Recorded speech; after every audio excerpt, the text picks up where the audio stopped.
할렐루야. 네, 반갑습니다. 먼저 교회 소식을 알려드릴게요. 나눠드린 주보를 참고해 주시기를 바랍니다. 베트남 스팅족에 세운 부프롱 교회와 민남남 교회 있죠.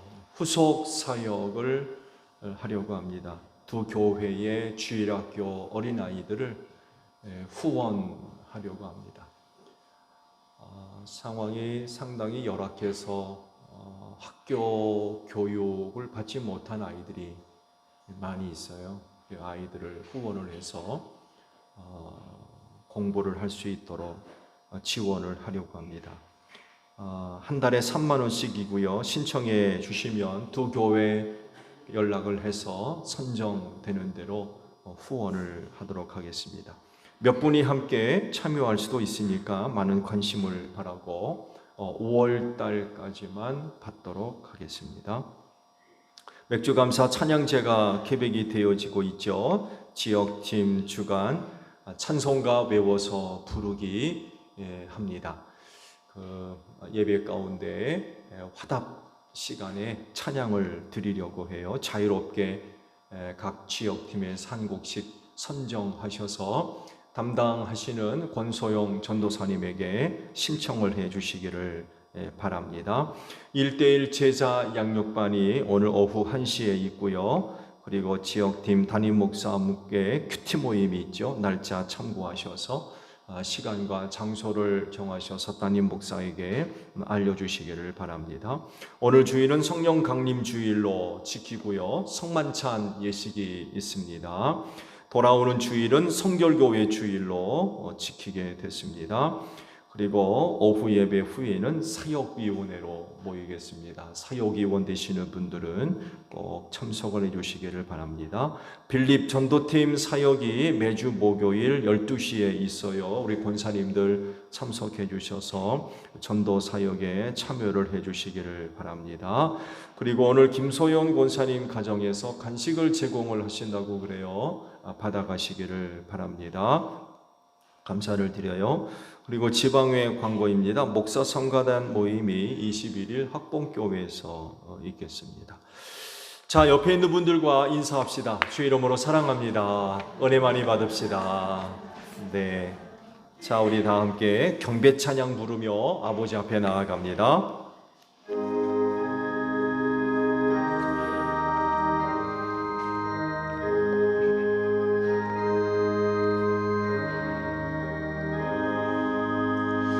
빛나고 높은 보좌와 그 위에 앉으신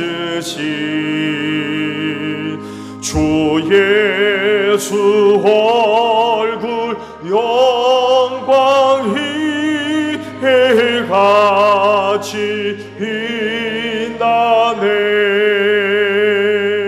해같이 빛나네. 아멘.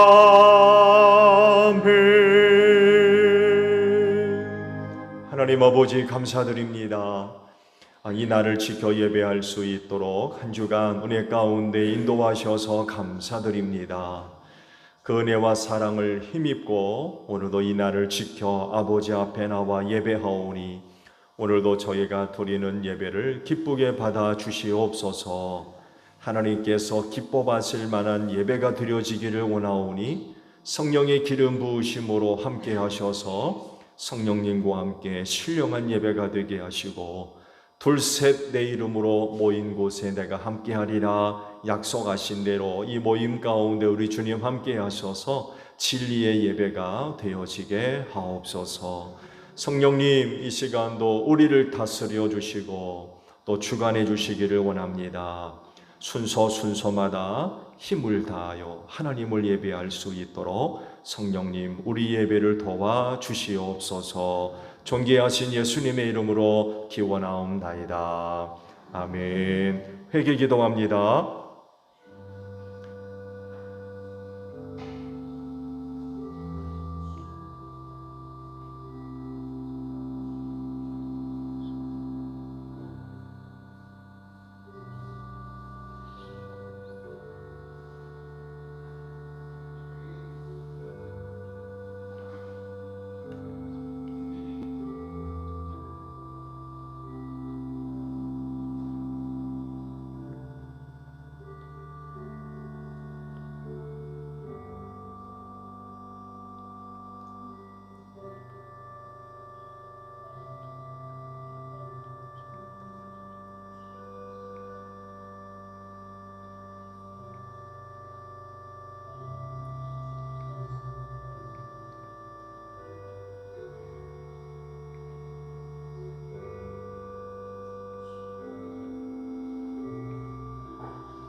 오라 우리가 서로 변론하자. 너희 죄가 주홍 같을지라도 눈과 같이 희어질 것이요 진홍같이 붉을지라도 양털같이 되리라.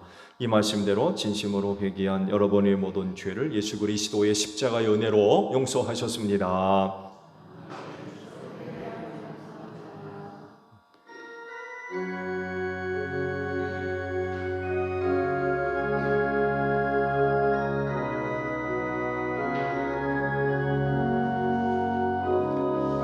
보혈을 지나 하나님 품으로 보혈을 지나 아버지 품으로 보혈을 지나 하나님 품으로 한 걸음씩 나아가네. 존귀한 주 보혈이 내 영을 새롭게 하시네. 존귀한 주 보혈이 내 영을 새롭게 하네.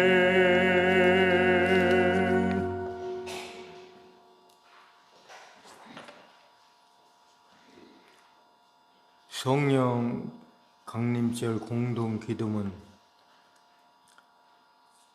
태초에 수면을 운행하시던 창조주 성령님이시여, 성령님의 숨결로부터 만물이 생명을 얻사오며 성령님께서 아니 계시면 모든 생명은 먼지로 돌아갈 수밖에 없나이다. 의로자 성령님이시여, 성령님의 영감으로 모든 예언자들이 믿음 안에서 말하고 행동하였나이다. 그리하여 성령님께서 그들로 하여금 하나님의 말씀을 전하도록 권능을 주셨나이다. 권능의 성령이시여, 성령님께서는 예수님의 제자들에게 불로써 임하시고 이 세상의 임금들 앞에서 말할 담대함을 주셨나이다.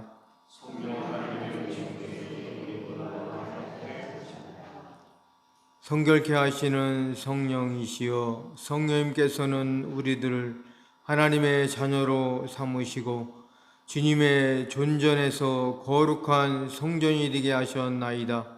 그리고 우리들 가운데서 말할 수 없는 탄식으로 함께 하시나이다. 생명을 주시는 성령이시여, 성령님께서는 교회를 거룩하게 하시며 인도하십니다. 성령님께서는 지혜와 명철의 영을 주시며 의로와 강건함의 영을 주시고 지식과 경건의 영을 주시며 주님을 두려워하는 영을 주시나이다. 참 빛이시며 모든 좋은 것이 우러나오는 하나님이시여, 강한 바람과 같은 권능으로 주님의 성령을 우리 삶에 보내주셔서 지혜의 불꽃으로 우리 마음의 지평을 열어 주옵소서. 예수님의 이름으로 기도드립니다. 아멘.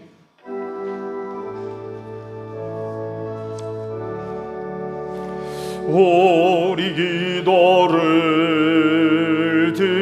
들어주시고 주님의 평화를 내려주소서. 아멘.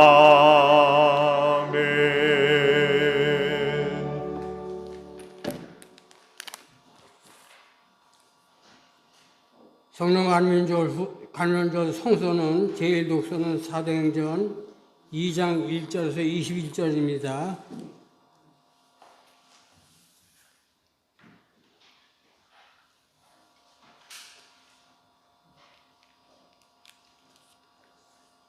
오순절에 되어서 그들은 모든 한 곳에 모여 있었다.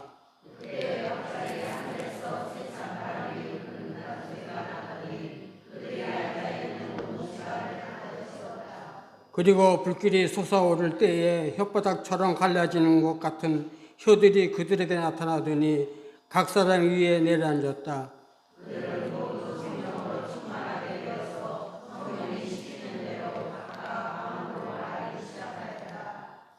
예루살렘에는 경건한 유대 사람이 세계 각국에 와서 살고 있었다.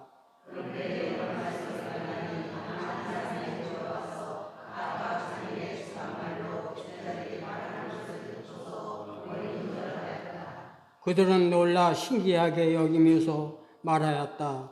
보시어 말하고 있는 이 사람들은 모두 갈릴리 사람이 아니요.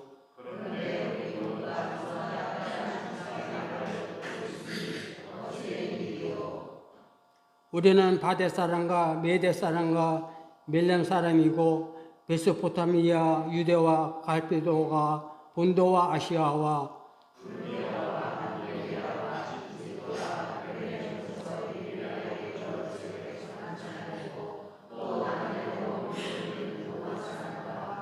유대 사람과 유대교의 개종한 사람과 크레타 사람과 아라비아 사람인데 우리는 자들이 하나님의 큰 일들을 방언으로 말한 것을 듣고 있어.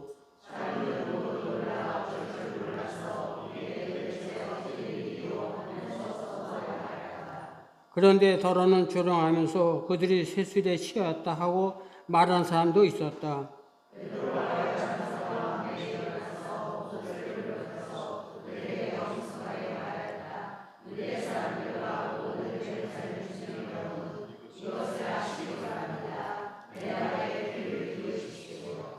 지금은 아침 9시입니다. 그러니 이 사람들은 여러분이 생각하듯이 술에 취한 것이 아닙니다.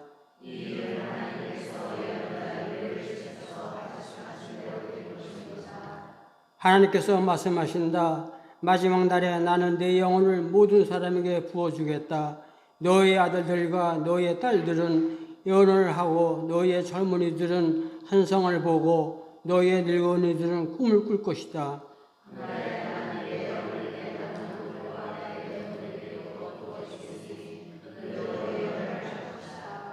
또 나는 위로 하늘에 놀라운 일을 나타내고 아래로 땅에 징조를 나타낼 것이니 곧 피와 불과 자욱한 연기이다.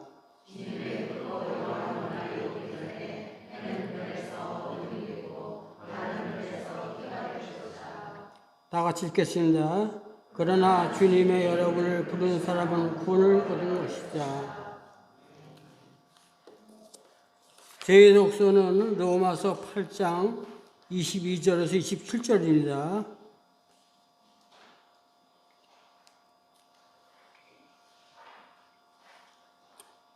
모든 피조물이 이제까지 함께 신음하며 함께 해산의 고통을 겪고 있다는 것을 우리는 압니다.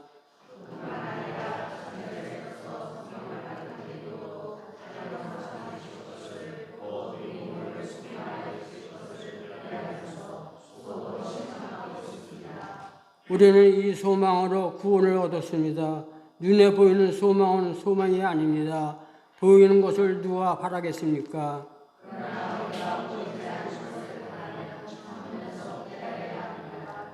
이와 같이 성령께서도 우리의 약함을 도와주십니다. 우리는 어떻게 기도해야 할지도 알지 못하지만 성령께서 친히 이든 다 말할 수 없는 탄식으로 우리를 대신하여 간구하여 주십니다. 성령의 생명이 어떠한 줄을 아십니다.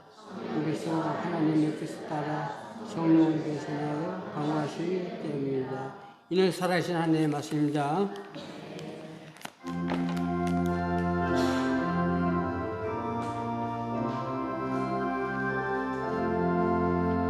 주님의 귀한 말씀은 목마른 사막길에서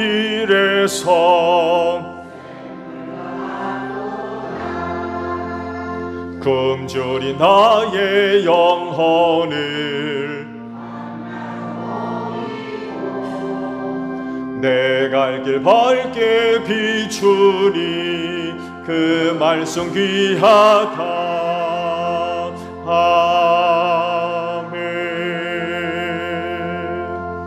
오늘 주일을 위해 주시는 말씀을 봅니다. 사도행전 9장 20절에서 25절까지 있는 말씀을 보겠습니다. 사도행전 9장 20절로 25절에 있는 말씀 찾으신 줄 알고 제가 보겠습니다. 그런 다음에 그는 곧 여러 회당에서 예수가 하나님의 아들이심을 선포하였다. 그 말을 듣는 사람들은 다 놀라서 말하였다. 이 사람은 예루살렘에서 예수의 이름을 부르는 이들을 마구 죽이던 바로 그 사람이 아닌가. 그가 여기에 온 것도 그들을 잡아서 대제사장들에게로 끌고 가려는 것이 아닌가. 그러나 사울은 더욱더 능력을 얻어서 예수가 그리스도이심을 증명하면서 다마스쿠스에 사는 유대 사람들을 당황하게 하였다. 여러 날이 지나서 유대 사람들이 사울을 죽이기로 모의하였는데 그들의 음모가 사울에게 알려졌다. 그들은 사울을 죽이려고 밤낮으로 모든 성문을 지키고 있었다. 그러나 그의 제자들이 밤에 사울을 광주리에 담아서 성 바깥으로 달아내렸다. 아멘. 오늘도 주의를 지켜 하나님께 예배하시는 여러분 모두에게 부활의 소망이 충만하기를 축복합니다. 감사합니다. 근데 시우 최우예요? 근데 최우가 작은 우물 어디 갔는데 못 갔네요. 친구들 하나도 없죠? 이런 연락이 못 간 모양이네.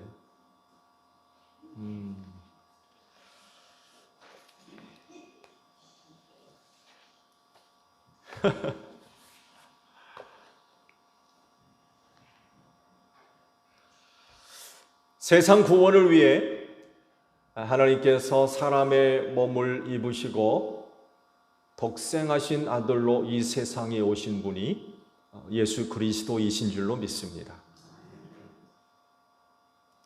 그렇다고 하면 예수님과 세상과의 관계는 어떠해야 될까요?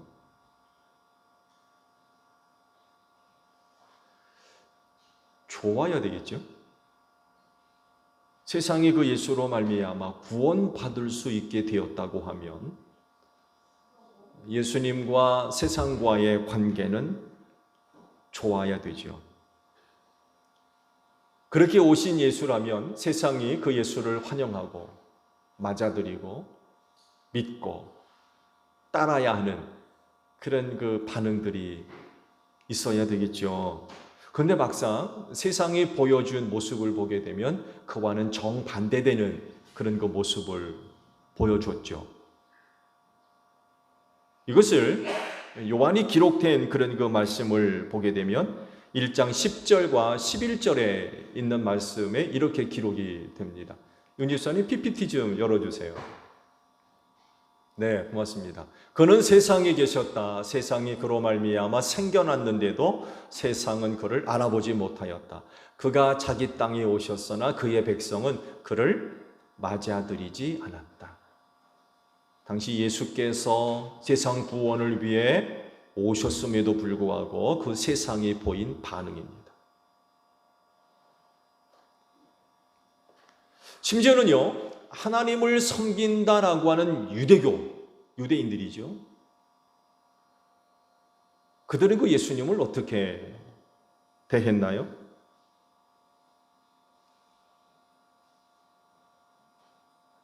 환영하지도 않고 맞아들이지도 않았으며 어떤 반응도 보이지 않았죠. 동방박사들이 와서 유대인의 왕으로 태어난 이가 어디 있느냐? 메시아가 왔다는 거죠. 알려줬음에도 불구하고. 그리고 그들은 그 메시아가 어디서 태어날지도 알고 있어요. 성경의 베들레헴에서 태어날 것을 알고 있잖아요. 그 헤로드 왕이 그들을 불러다가 어디서 난다고 성경에 기록되어 있느냐라고 물어봤을 때 대답해 줬거든요. 베들레헴이라고. 동방박사들에 의해서 그런 소식이 전달됐다고 그러면 베들레헴으로 가봐야 되잖아요. 그 사람들 메시아 기다리는 사람들 아니에요? 근데 메시아가 왔다는데도 아무런 반응도 보이지 않습니다. 오히려 헤롯 대왕은 어떤 일을 벌입니까? 아기 예수를 죽이려고 그러죠. 그 베들레헴 근처 두 사람의 모든 남자아이들은 다 죽입니다. 이런 일들까지 벌어졌습니다. 시간이 흐른 뒤에 예수님은 제자들에게 이런 말씀까지 하셨어요. 요한복음 15장 18절과 19절에 있는 말씀을 보게 되면 앞으로 있을 일들을 이제 말씀을 하셨는데, 세상이 너희를 미워하거든 세상이 너희보다 먼저 나를 미워하였다는 것을 알아라. 너희가 세상에 속하여 있다면 세상이 너희를 자기 것으로 여겨 사랑할 것이다. 그러나 너희는 세상에 속하지 않았고 오히려 내가 너희를 세상에서 가려 뽑아냈으므로 세상이 너희를 미워하는 것이다. 이런 말씀까지 하셨습니다. 앞으로 제자들에게 어떤 어려움이 있을 것을 말씀하신 거죠. 미움받을 거라는 거예요. 그래서 예수 믿는다는 거는요, 세상으로부터 칭찬 듣는 게 아닙니다. 그건 미움받는 겁니다. 환영받지 못해요. 왜? 세상이 예수를 미워하기 때문에. 그 미워하는 예수를 믿으니 세상이 좋아하겠습니까? 좋아하지 않는다는 거예요. 세상 생활을 저보다 더 많이 하시는 여러분들이 아마 피부로 느끼는 부분일 수도 있을 겁니다. 제가 이야기하는 것 이상으로 세상은 여러분들에 대한 태도가 부정적일 겁니다. 긍정적이지 않은. 느끼시죠? 많이 느끼실 겁니다. 그래서 문제는요, 이런 세상에 우리가 어떻게 예수를 알릴 거냐는 거예요. 이렇게 부정적인데 이런 세상에 우리가 어떻게 예수를 알릴 거냐.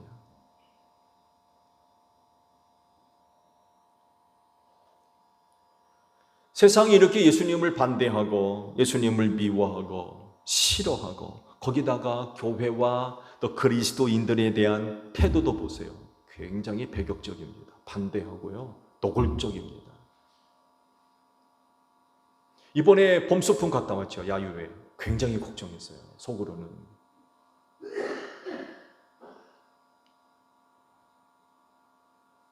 여러 많은 사람들이 공동으로 사용하는 그런 장소에서 50여 명에 넘는 사람들이 한 곳에 모여서 한 공간을 차지하고 있고, 거기서 예배 드리는 모습을 본다. 어떤 모습이, 어떤 반응이 있을 것인가를 생각해 볼 때 굉장히 걱정스러웠어요. 그래서 선발대를 전도사님과 큰 우물들을 보냈죠. 학생들과 청년들. 그래서 김목원 전도사님한테 제가 언지를 준 것 중에 하나가 거기 담당자를 미리 만나라. 담당자를 미리 만나서 우리가 이런 공간을 쓰려고 하는데 괜찮겠느냐라고 언지를 미리 좀 주라고 그런 부탁을 좀 했습니다. 다른 모임은 몰라도 교회가 그런 그 모임을 갖는 것에 대해서 굉장히 신경질적입니다.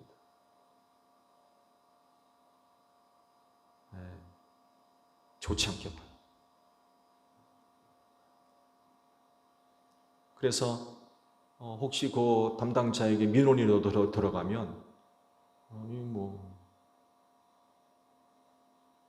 굉장히 어려운 그런 그 일들이 있을 것을 굉장히 좀 염려를 했어요. 그래서 참 지혜로움이 필요한 것 같아요. 그런 그 모임을 가졌을 때 우리가 어떻게 지혜로울 수 있는.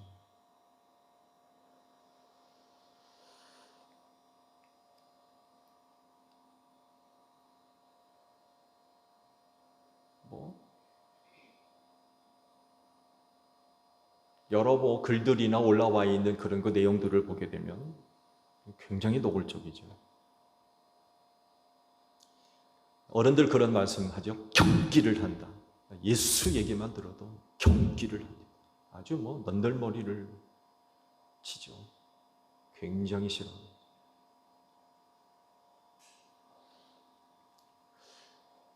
세상이 이렇게 예수에 대해서, 교회에 대해서, 혹은 그리스도인들에 대해서 이렇게 부정적인 그런 그 반응과 태도를 보이고 있는데, 우린 그럼 어떻게 하면 그 세상에 예수를 알릴 것이냐? 이게 던져지는 큰 숙제예요. 벨리 전도팀에서 목요일마다 전도 사역을 하고 있는데 여러 가지 반응들이 얘기됩니다.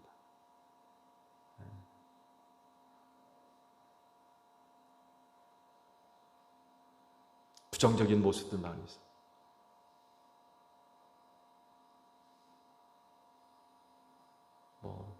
우리를 만나는 걸 재수없게 생각하는, 재수없게 생각하는 그런 반응도 있어요. 그러니 이런 세상에 그 예수를 어떻게 알릴 거냐, 이게 참 큰 숙제입니다. 근데요, 오늘 주신 말씀 속에서 그런 세상에 대한 우리의 태도 한 가지를 발견할 수가 있습니다. 오늘 그걸 좀 말씀드리려고 그래요. 근데 말씀드리기 전에 먼저 사도행전에 기록되어 있는 사울의 행적을 좀 자세하게 살필 필요가 있습니다. 좀 정리가 필요해요. 사도행전에 사울의 행적과 기록되어 있는 그 말씀과 연결되어져 있는 성경이 또 다른 곳이 있습니다. 갈라디아서에 있는 말씀입니다. 여러분 아시듯이 사도행전은 누가가 기록을 했죠. 갈라디아서는 바울이 기록했습니다. 바울이 된 사울이죠. 사울이 갈라디아서를 기록을 하면서 그때 당시 있었던 자신의 행적을 짤막하게 기록을 하는데, 그 마지막 부분에 가서 아주 눈에 들어오는 그런 그 고백을 합니다. 하느님 앞에서 맹세하는 거예요. 내가 그 전에 이렇게 살았다, 이런 그 행적을 내가 가지고 있다라고 기록을 하면서 마지막에 하나님의 이름 앞에 내가 맹세를 한다, 이런 그 고백을 하고 있습니다. 그러니까 갈라디아서에 기록되어 있는 자신의 행적이 사실이다, 의심하지 말아라, 이런 그 의미가 담겨져 있죠. 그래서 사도행전에 있는 말씀과 갈라디아서에 있는 말씀을 함께 봐야 돼요. 함께 봐야 서로 부족한 부분들을 보완할 수가 있습니다. 사도행전을 이제 중심으로 해서 순서적으로 보게 되면, 사울이 다마스쿠스에 얼마간 지내면서 사역을 하다가 예루살렘으로 올라갔고, 예루살렘에 올라가서 사도들을 만난 것으로 기록을 하고 있죠. 다마스쿠스에서도 사역을 했고, 그리고 예루살렘에 올라가서도 사역을 한 것으로 기록을 하죠. 근데 바울은요, 이것에 대해서 갈라디아서에서는 이렇게 기록을 하고 있습니다. 다마스쿠스에서 머무는 동안 사역을 하다가 곧바로 예루살렘으로 올라간 게 아니었어요. 근데 사도행전 누가는 다마스쿠스에 있다가 예루살렘으로 그냥 곧바로 올라간 것으로 기록을 해요. 그런데 갈라디아서에 의하면 사울은 그렇게 기록을 안 하고 있습니다. 예루살렘으로 올라간 것이 아니라 아라비아로 갔대요. 그러니까 예루살렘으로 가기 전에 먼저 아마 아라비아 광야 어디로 들어간 것 같아요. 누구는 또 다른 지역의 어느 도시일 거다라는 그 추측도 하는데, 여하간에 아라비아로 갔다고 그래요. 그 아라비아에서 얼마나 머물러 있었는지는 모릅니다만 해도 아라비아로 건너갔다가 다시금 다마스쿠스로 돌아옵니다. 그리고 3년을 거기서 지냅니다. 이게 사도행전은 없죠. 사도행전에는 누락되어 있는 부분이에요. 말씀드린 대로 사도행전에는 다마스쿠스에 있다가 얼마간 지내고는 곧바로 예루살렘으로 올라간 걸로 기록하는데, 갈라디아서에 의미는 다마스쿠스로 돌아와서 3년을 지냈대요. 그런 다음에 예루살렘으로 올라갔다라고 말씀을 합니다. 그리고 갈라디아서의 말씀을 보게 되면 사울이 예루살렘으로 올라간 목적과 이유를 밝힙니다. 게바를 만나려고 올라갔대요. 게바가 누구예요? 베드로죠. 예수님의 수제자 그 베드로를 만나려고 올라갔다라고 말씀을 하십니다. 그러면서 그 예루살렘에서 보름간 머물러 있었다라고 기록을 해요. 보름간, 2주죠. 그러면서 또 누구를 만나면 예수님의 형제 야고보도 만났다라고 기록을 하고 있습니다. 그러면서 다른 어떤 사도들도 만나지 않았다라고 밝힙니다. 그러니까 예루살렘에 올라가서 베드로와 야고보 이외에는 다른 어떤 제자도 만난 일이 없다라고 기록하는데, 사도행전에 있는 말씀을 보게 되면 예루살렘에 올라가서 다른 제자들과 함께 지냈다라고 기록을 하고 있습니다. 사도행전과 갈라디아서에 좀 차이가 있죠. 근데 아마 누가의 착오인 것 같아요. 누군가로부터 전에 들었던 이야기를 확인하지 않고 들은 대로 그냥 사울에 대한 행적을 기록한 것 같아요. 그래서 사울의 행적은 갈라디아서에 있는 말씀을 보는 게 훨씬 더 정확한 것 같습니다. 사울이 예루살렘에서 여러 명의 제자를 만난 것이 아니라 단 두 제자를 만났고요. 이 두 제자를 만나는 데 있어서 주선을 뒀던 사람이 바나바였습니다. 말씀에 기록되어 있죠. 바나바가 주선을 해서 예루살렘에 올라갔을 때 다른 많은 제자들을 만날 수 있었다라고 기록을 하잖아요. 근데 갈라디아서에는 단 두 사람밖에 안 만났어요. 그리고 두 사람의 만남을 주선했던 사람이 바로 바나바였던 것입니다. 그렇게 예루살렘에 머물러 있으면서 사도 베드로와 또 야고보를 만난 것만이 아니라 보름 동안 머물러 있으면서 그곳에서도 사역을 했던 것 같아요. 헬라 말을 하는 유대인들, 이 사람들을 만나가지고 이들에게 예수를 전하는 이런 그 사역을 했던 것 같습니다. 그곳에서 이제 그런 사역을 하다가 유대인들의 살해 위협이 있어가지고 가이사랴를 거쳐서 다소로 거처를 옮기죠. 이게 사도행전의 기록입니다. 여러분 아시듯이 이 다소는 사울의 고향입니다. 고향으로 돌아간 거예요. 유대인들의 살해 협박을 피해서. 근데요, 갈라디아서는 또 조금 다르게 기록하고 있어요. 사도행전은 다소라고 기록을 했는데, 이 갈라디아서에 있는 말씀을 보게 되면 다소라고 하는 도시 이름을 기록하지 않고 지역 이름을 기록을 했습니다. 보면 시리아와 길리기아 지방으로 사울이 거처를 옮겼다, 그곳으로 옮겨갔다라고 기록을 하는데요. 여러분 아십니까? 이 지방들의 수도가 다소였습니다. 이 부분은 사도행전이나 갈라디아서가 똑같이 기록을 하고 있어요. 사도행전은 다소라고 하는 도시를 기록했고, 갈라디아서는 지방 이름을 기록한 그 차이밖에 없어요. 이 부분은 두 말씀이 일치를 이루고 있습니다. 사울이 다마스쿠스에 머물면서 몸을 추스립니다. 그렇죠? 보지 못했던 눈을 뜨고 3일 동안 물도 먹지 않고 먹지도 않고 금식을 하며 지냈다고 그러잖아요. 그러면서 아나니아를 만나서 눈을 뜨고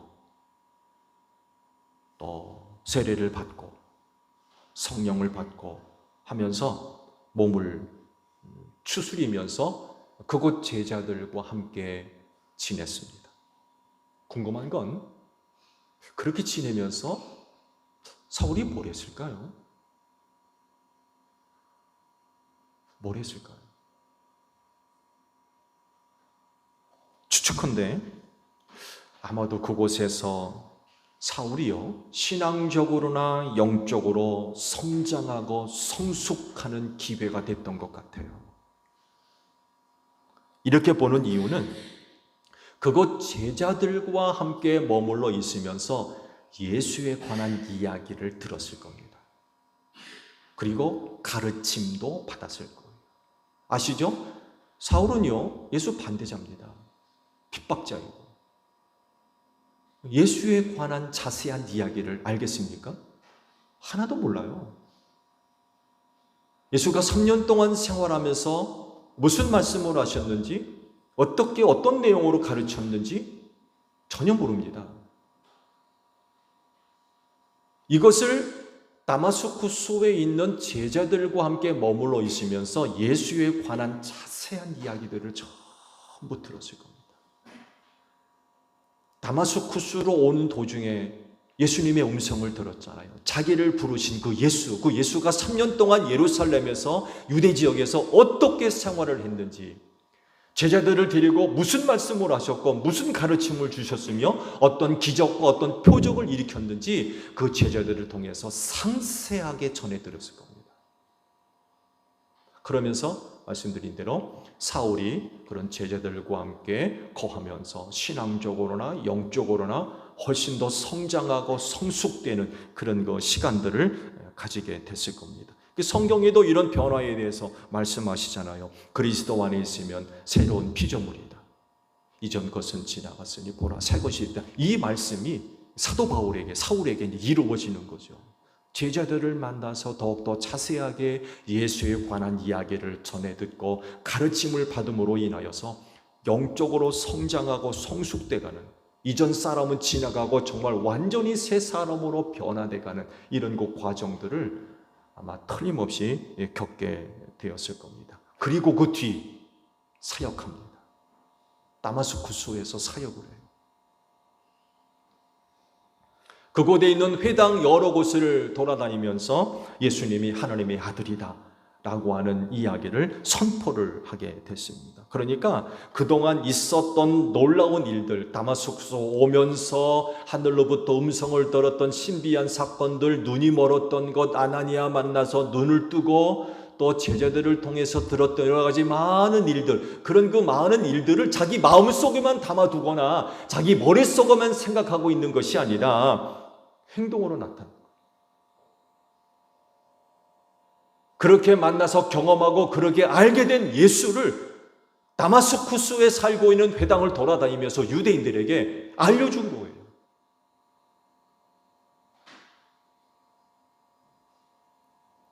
또 이렇게 할 수밖에 없었던 이유는요, 예수께서 자기를 부르시고 선택하시며 세우신 목적과 이유를 알게 됐어요.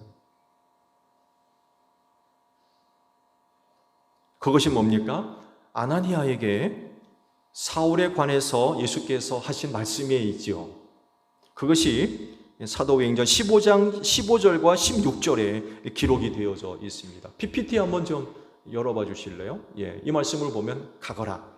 아나니아를 보내시는 거죠. 가거라.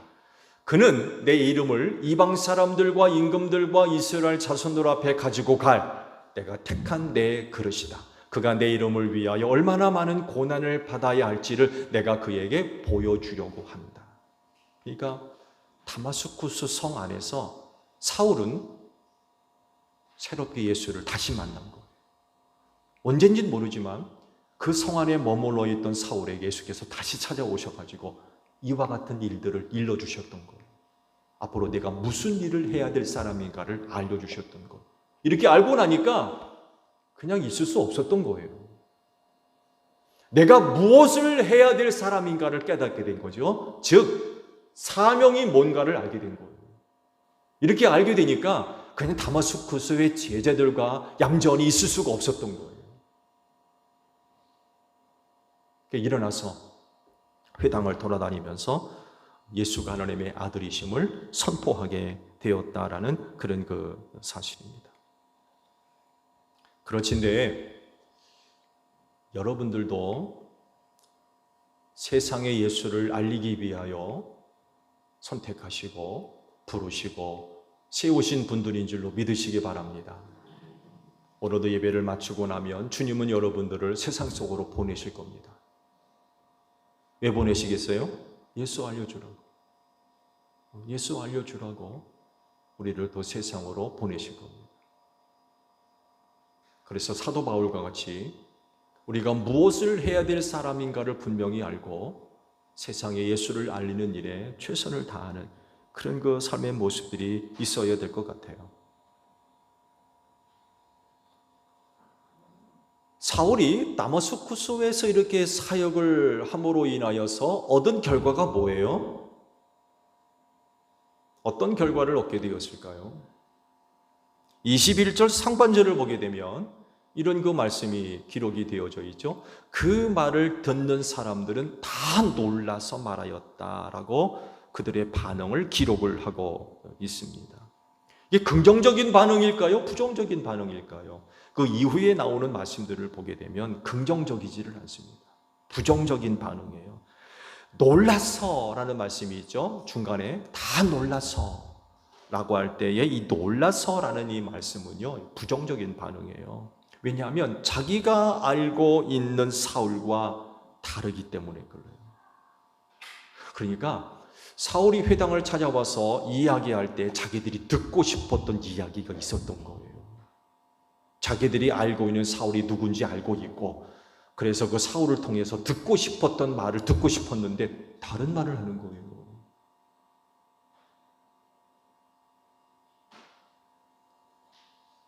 자기들이 알고 있는 사울, 예수가 하나님의 아들이라고 하는 말을 할 줄을 몰랐어요. 그런 말 할 줄 몰랐어요, 진짜. 아니, 사울이 어떻게 그런 말을 해요? 절대로 할 수 없는 거죠. 사울은 그런 말 할 수 있는 사람이 아닌 거예요. 오히려 예수를 비난하고 교회와 그리스도인들을 향하여서 악한 말을 하면 했지, 예수가 하나님의 아들이란 말 절대로 할 수 있는 사람이 아니라는 거죠. 또 다마스쿠스에 올 때 왜 옵니까? 그 지역에 사는 예수 믿는 사람들을 잡아다가 옥에 넘기려고 왔던 사람 아닙니까? 그러니까 회당에 들어와서 내가 이런 일 때문에 여기 왔으니까 나 좀 도와주십시오, 이런 말을 할 사람이지 예수가 하나님의 외아들이다 라는 말을 할 사람이 아니라는 거죠.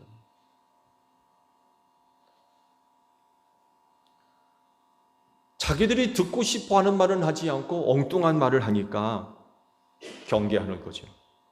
그런 말을 하는 사울을 경계합니다. 부정적으로 반응을 합니다. 그래서 놀라다라는 말씀으로 표현을 했는데, 이 놀라다라고 하는 말을 좀 다른 말로, 이해하기 쉬운 말로 바꿔서 표현하면 이렇게 할 수 있어요. 이해하고 들어보세요. 어라? 이놈 봐라? 이런 거예요. 놀랐어라고 하는 게 이런 의미예요. 어라? 이놈 봐라? 이런 반응.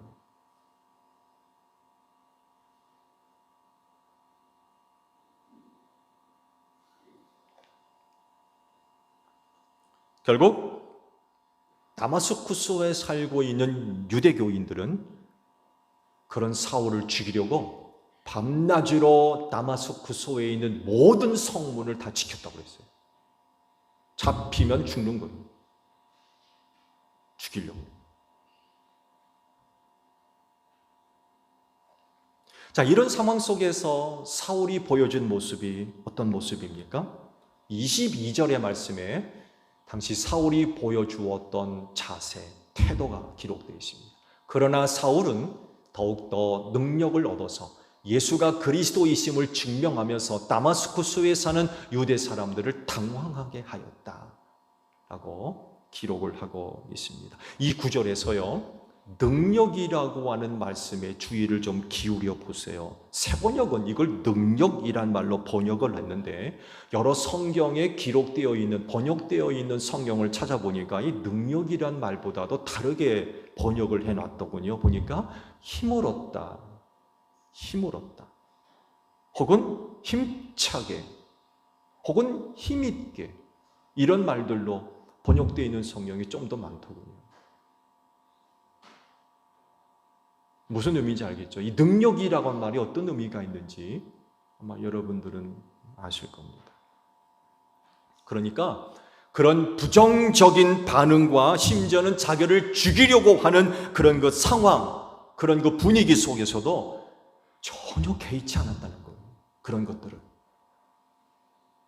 자기를 반대하고 싫어하고 심지어는 죽이려고 하는 이런 분위기, 이런 움직임이 있음에도 불구하고 그런 거 전혀 개의치 않았어요. 오히려 힘을 냈어요. 오히려 힘을 내가지고 예수가 그리스도다, 메시아란 얘기죠. 오히려 더 예수가 메시아라고 더 증언하고 알려줬다는 거예요.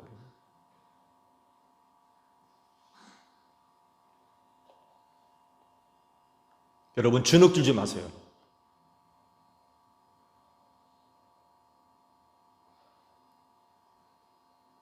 또 움츠러들지 마세요.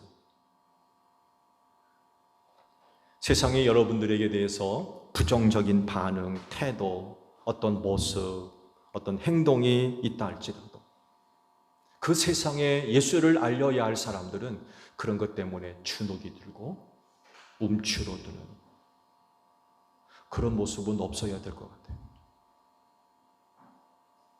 여러분, 만약 사울이 자기를 죽이려고 하고 자기를 싫어하고 반대하고 미워하는 이런 다마스쿠스에 사는 유대인들의 이런 반응 때문에 움츠러들었다고 생각해 보세요. 그들을 두려워하고 무서워하고 주눅이 들었다고 생각해 보세요.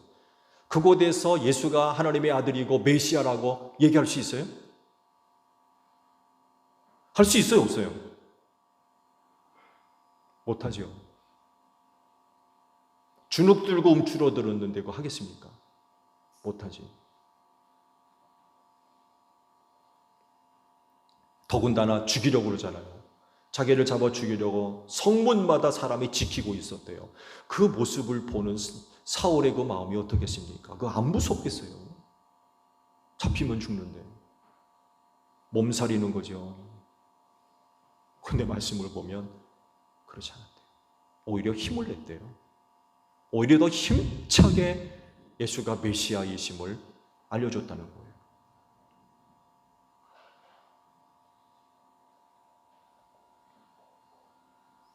우리 교회 권사님들은 사라의 딸이 된 줄로 믿습니다. 무슨 얘기인지 아시죠? 예, 제가 결혼 주례 때마다 사용하는 그런 거 말씀인데,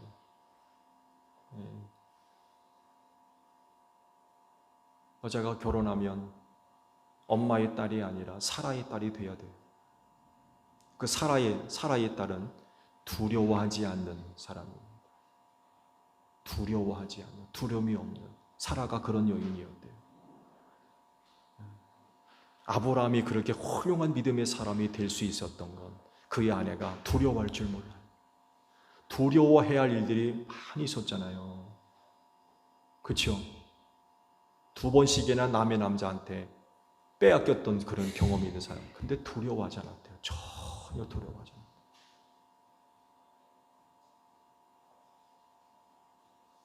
우리 권사님들 전도하는 사역을 위해서 세우심을 받았는데 사라의 딸들이 되셔야 돼요. 위협, 협박, 미움받는 것, 이런 것들 때문에 주눅이 들고 위축되고 두려워해서 사역하지 못하는 그런 일이 없어야 될 것 같아요. 사도 바울과 같이 오히려 더 힘차게, 오히려 더 힘있게 예수가 메시아이심을 선포했다라고 말씀을 하시는데, 이런 그 사울의 모습을 오늘 우리가 닮아야 될 것 같습니다. 세상으로부터 그런 미움이 있다 할지라도 더 힘있게 신앙생활하는 여러분들이 되시기를 바랍니다. 더 힘있게 예수를 알리는 여러분들이 되시기를 바랍니다. 우리가 두려워야 할 분은 사람이 아니라 하나님이십니다. 하나님만이 여러분의 모든 것을 주관하십니다. 생사화복을 주관하시는 이는 하나님이십니다. 그런 하나님만 두려워해야 되고, 사람의 일, 사람 두려워하지 마세요. 우리가 만약에 사람을 두려워하면 그 세상에 예수를 어떻게 알립니까? 사울을 죽이려고 했어요, 사람들이. 미워하고 싫어하고 반대하고. 그런데도 불구하고 오는 그 힘있게 오히려 예수를 증거했다는 거죠. 이런 모습들이 오늘 우리에게 필요합니다. 그런 부정적인 반응이 나타나게 되면 대체적으로 2가지의 모습이 우리에게 있어요. 하나는 개의치 않고, 사도 바울, 사울과 같이 개의치 않고 오히려 더 그 일을 열심히 하는 그런 모습이 있고, 다른 하나는 주눅드는 거예요. 미워하니까, 미움받으니까, 싫어하니까, 반대하니까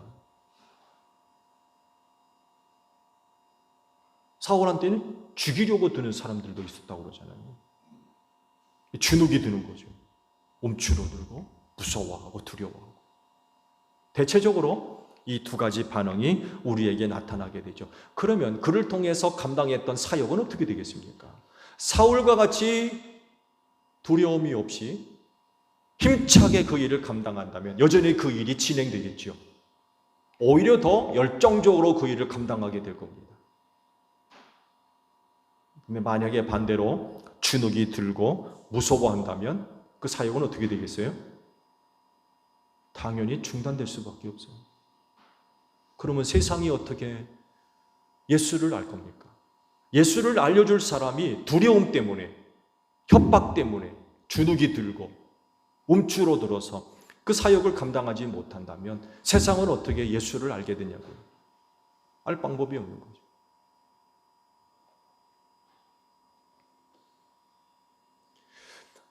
이 두 가지 반응 중에 어떤 것이 우리에게 있어야 되겠습니까? 여러분은 이런 경우에 어떻게 반응하십니까?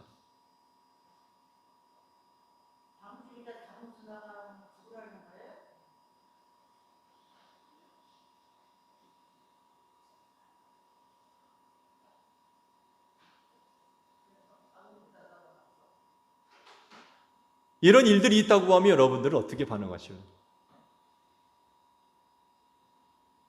복음 전하다가 누군가로부터 미움받고 심지어는 물세례를 맞을 수 있어요. 물세례. 누군가는 소금 들고 와가지고 재수 없다고 소금 뿌리는 일도 있고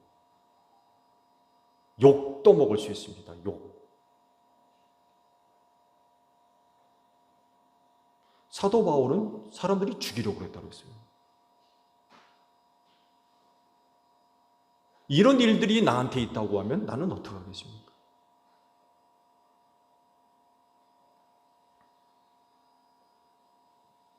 개의치 않고 힘있게 사역을 계속 할 겁니까? 아니면 주눅 들어서 그만하겠습니까? 사울이 보여주는 모습은 바로 그거였어요. 그런 일이 있어도 개의치 않고 오히려 더 힘을 내서 힘있게 그 사역을 감당했다는 거죠.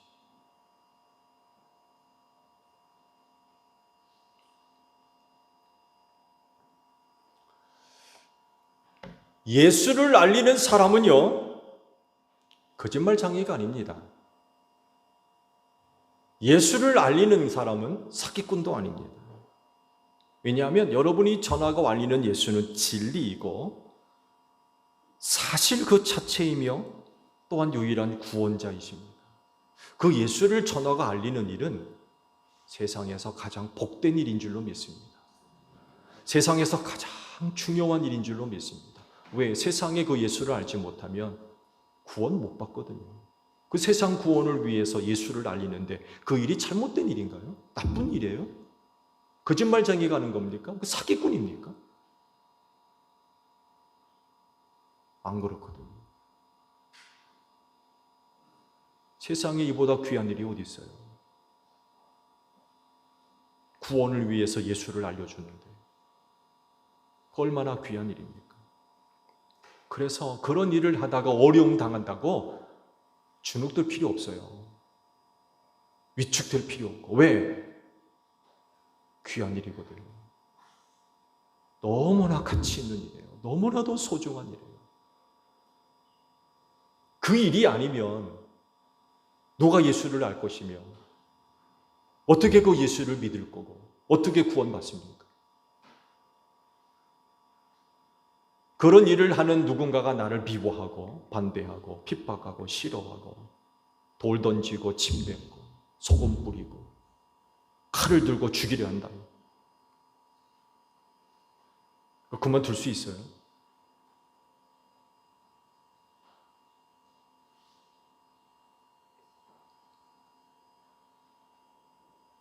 받아들이지 않고 거절하고 반대하는 사람이 우리도 불쌍하죠.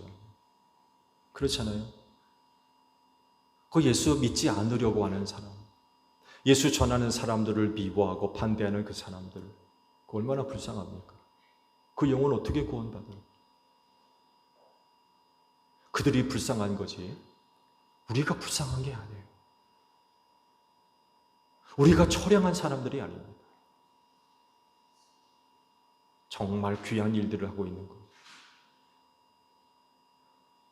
너무나도 가치 있고 귀한 일을 하기 때문에 그 일을 싫어하고 미워한다고 해서 우리가 위축받아서는 안 되겠다는 거죠.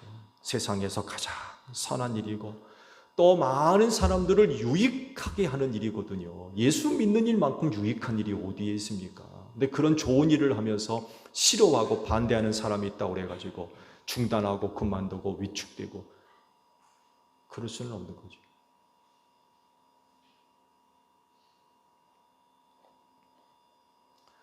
시간이 흐를수록 이 일에 반대하는 사람들은 점점 많아질 겁니다. 점점 많아지고 점점 싫어하고 반대하는 사람들은 점점 많이 늘어날 거예요. 그렇다 할지라도 우리가 그 예수를 알리지 않으면 들을 방법이 없어요. 중단될 수가 없는 거죠. 위축되고 움츠러들고 그렇게 해서는 안 될 것 같아요. 사도 바울이 우리에게 참 귀한 모습을 보여줬습니다. 여러분 힘내시기 바랍니다. 힘내셔야 돼요. 힘내야 예수 알립니다. 힘내지 않으면 예수 알리지 못해요. 내가 움츠러드는데, 내가 위축되어 있는데 그거 하겠습니까?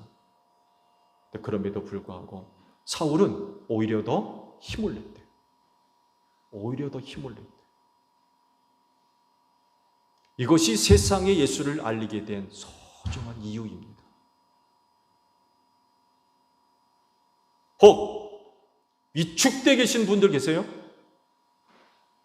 위축되어 그 일 때문에 위축되어 계신 분들, 움츠러든 분께서 누구로부터 이상한 얘기 들어가지고 움츠러든 분들 혹시 계세요?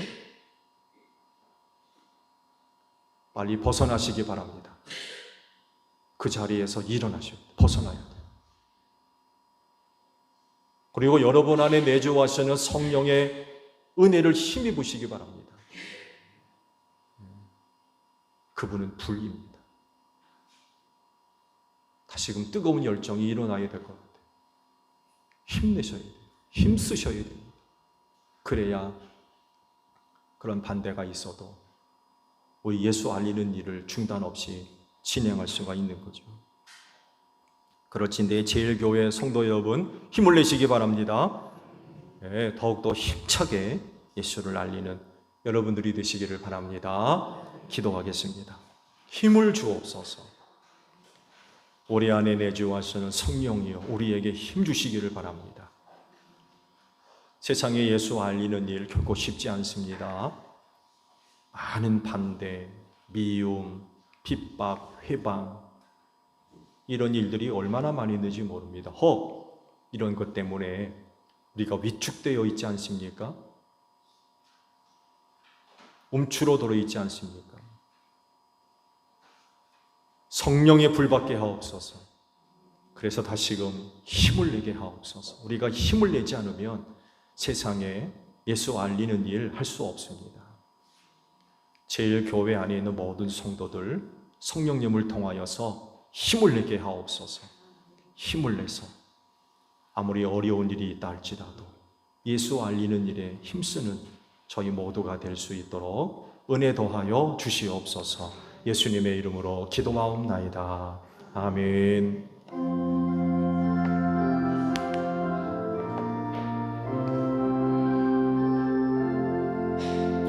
낮에는 구름 기둥과 주 백성 앞에 나타나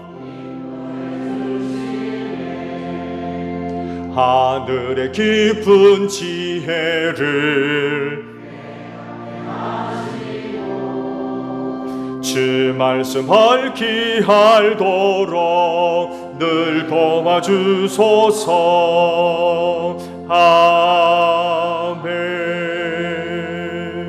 주신 말씀 우리 생각하며 화답 찬양 하나님께 드립니다.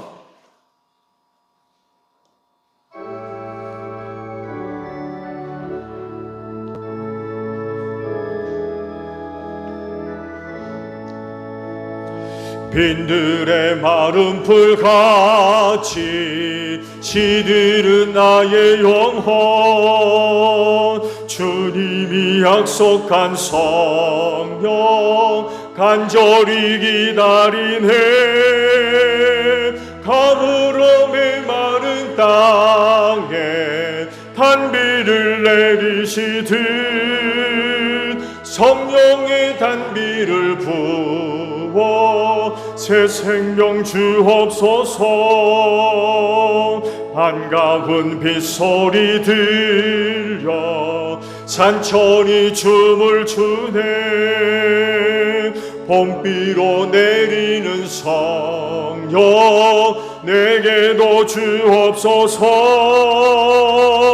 가물어 메마른 땅에 단비를 내리시듯 성령의 단비를 부어 새 생명 주옵소서.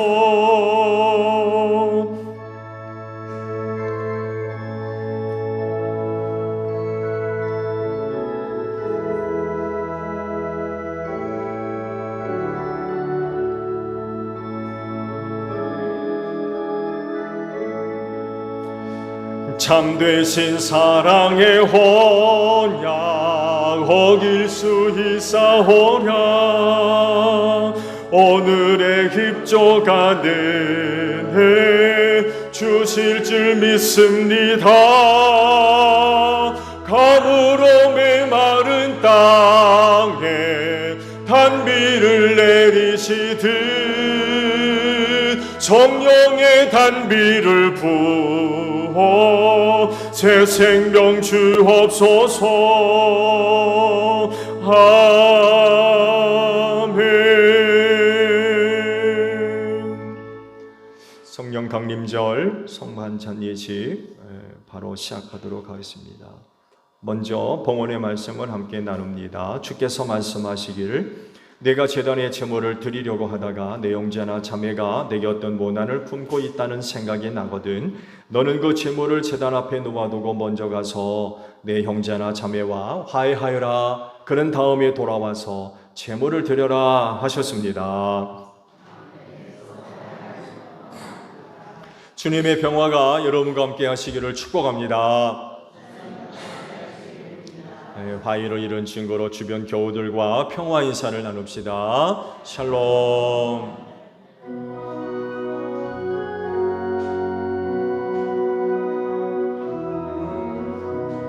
하나님 어린 양 세상의 죄를 없애시는 주여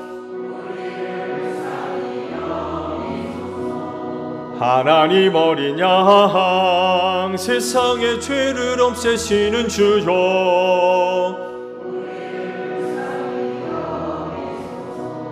하나님 어린 양 세상의 죄를 없애시는 주여 우리에게 평화를 주소서. 여러분 성경이 이르기를 각자 마음에 정한 대로 해야 하고 아까워하면서 내거나 마지못해 사는 일은 없어야 합니다. 하나님께서는 기쁜 마음으로 내는 사람을 사랑하십니다 라고 하셨습니다.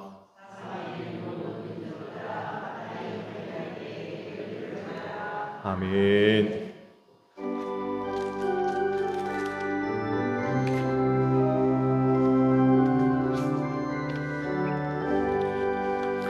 내가 매일 기쁘게 순례의 행함은 주의 팔이 나를 안보함이요 내가 주의 큰 복을 받는 참된 비결은 주의 영이 함께함이라. 성령이 계시네 할렐루야 함께하시네 좁은 길을 걸으며 밤낮 기뻐하는 것 주의 영이 함께함이라. 전에 죄에 빠져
감사드립니다. 성령 강림절 성만찬 예식에 여러분 모두를 초대합니다. 이름을 고집어 성만찬 예식에 참여하시기를 바랍니다. 이는 예수님의 명령이기도 합니다.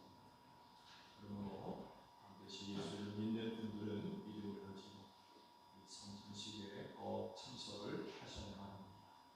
참여하는 가운데 주의 은혜가 여러분에게 임하시기를 축복합니다. 성령 강림절에 감사 기도를 드리겠습니다. 주님께서 여러분과 함께 주님을 향하여 주님께 감사합시다. 전능한 하늘과 땅을 창조하신 하나님, 언제나 어디서나 하나님께 감사드리는 것은 즐겁고 마땅한 일입니다. 태초에 하나님의 신이 수면 위를 운행하셨습니다. 하나님께서 하나님의 형상으로 저희를 지으시고 생기를 부어 넣으셔서 사람을 만드셨습니다. 하나님의 성령께서 예언자들과 교사들에게 임하시고 그들에게 기름을 부으사 하나님의 말씀을 전하게 하셨습니다. 뿐만 아니라 주를 믿는 모든 이에게 성령을 주사 몸된 교회의 지체로 삼으시고 주님의 뜻을 감당하게 하셨습니다. 보혜사 성령님을 보내주신 하나님, 저희들에게 성령 충만한 은혜를 주사 성결의 은혜를 체험하게 하옵소서. 그러므로 땅 위에 있는 모든 하나님의 백성들과 하늘에 있는 천군 천사들과 함께 하나님의 성호를 끊임없이 송축합니다. 아멘.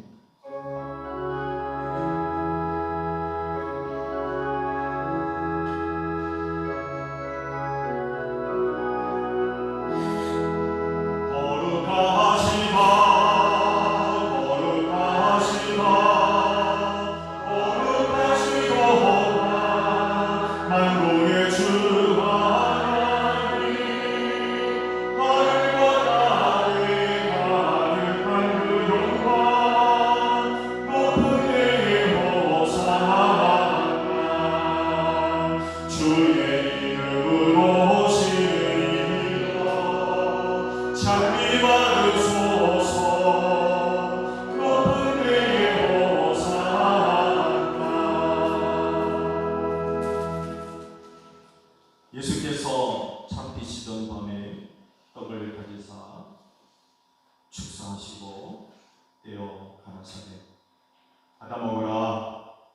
이것은 너희를 위하는 내 몸이니 이것을 행하여 나를 기념하라 하셨습니다.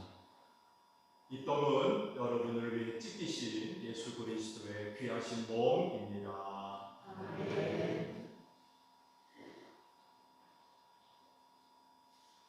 식후에 또한 이와 같이 잔을 가지시고 가라사대 너희 모두가 이 잔을 받아 마셔라.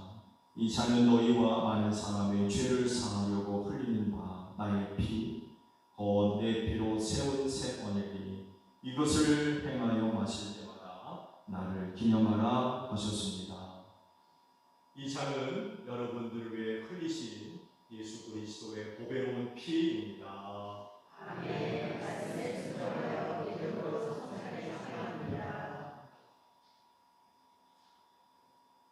주님, 이 자리에 모인 저희들과 바쳐진 이 예물 위에 이 시간 성령님을 보내주시사 이 식탁을 거룩하게 하옵소서. 이것들이 저희를 위한 생명의 양식이 되게 하시고 여기에 참여하는 저희가 다 그리스도 안에서 하나가 되게 하시옵소서. 그리스도를 통하여 그리스도와 함께 또 그리스도 안에서 성령의 하나 되게 하심으로 모든 존귀와 영광이 세세토록 아버지께 있사옵나이다. 아멘.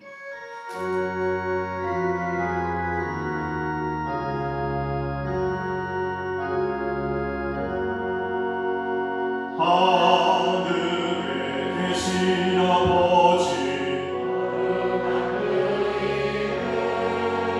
그 나라 땅 위에 오소서.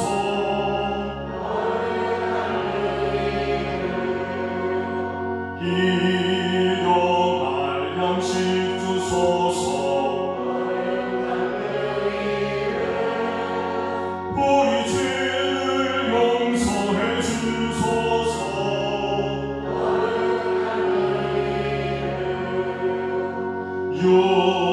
유혹을 끊게 하소서.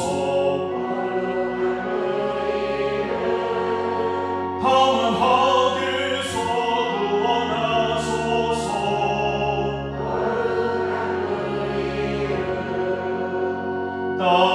나라와 권세와 영광 하늘 아버지께 있도다. 거룩한 그 이제 세례를 받은 성도들께서는 신앙을 표하는 자세와 마음을 갖고 앞으로 나와 성찬을 받으시다. 다 함께 성찬 찬양을 하면서 성찬 받을 준비를 합니다. 다 끝날 때까지 반복적으로 성찬 찬양을 부릅니다.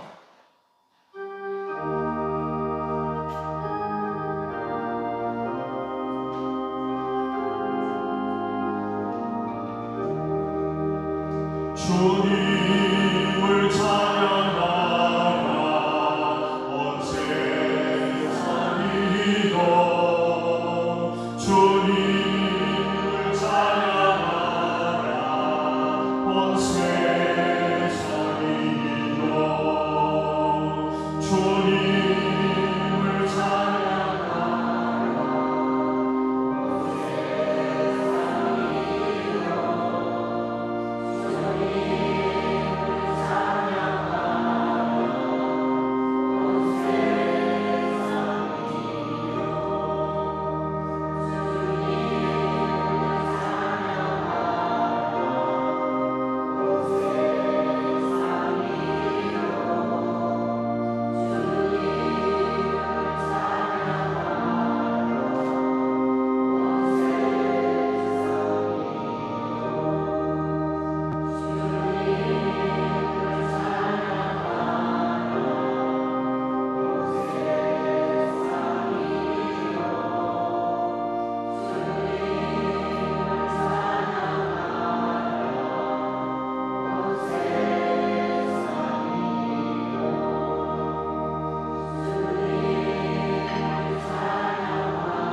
숨을 불어넣어 생명이 되게 하셨습니다.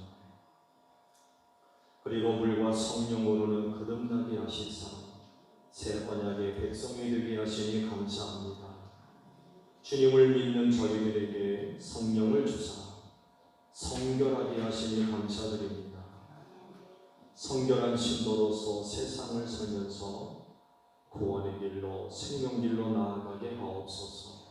성령 충만한 삶을 통해 또한 세상을 이기는 자들이 되게 하옵소서. 예수님의 이름으로 기도하옵나이다.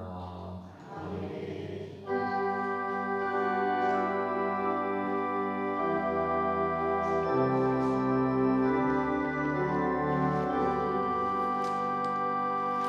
파송찬송 우리 다 함께 부르겠습니다.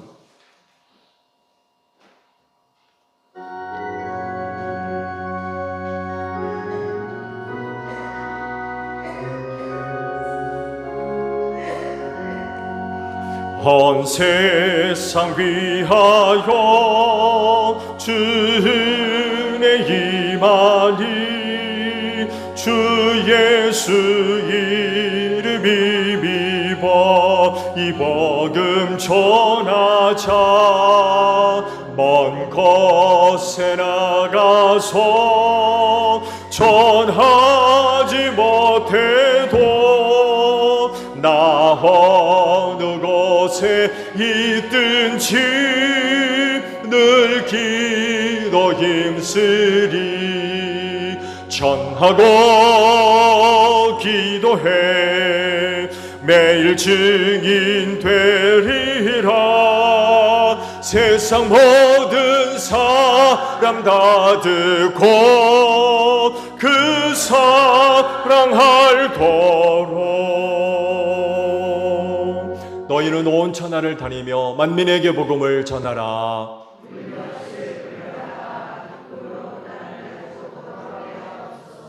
아멘. 지금은 우리 주 예수 그리스도의 은혜와 하나님 아버지의 극진하신 사랑하심과 성령님의 교통하심이 주의를 지켜 아버지 앞에 예배하는 심령들 위해 영원히 함께 하시기를 축원하옵나이다.